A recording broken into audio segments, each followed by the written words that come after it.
Kamusta mahal kong mga taga-subaybay, maligayang pagdating sa aking channel.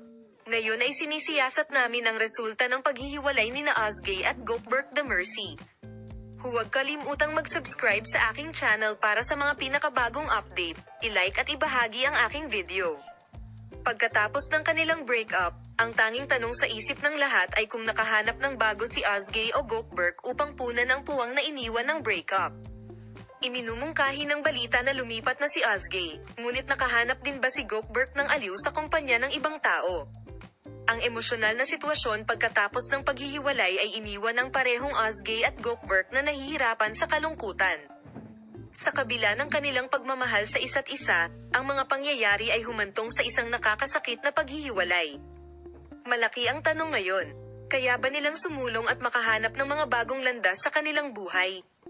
Ito ay isang mahirap na paglalakbay at oras lamang ang magsasabi kung sila ay tunay na papalitan sa kanilang mga puso.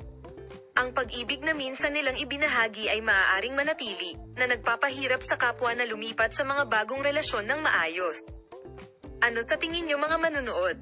Naniniwala ka ba na makakahanap sina Ozgay at Goldberg The Mercy ng bagong pag-ibig o ang pulot sa pagitan nila ay napakalakas na hindi na ito mababago? Maaari mong ibahagi ang iyong mga opinyon sa amin sa seksyon ng mga komento sa ibaba.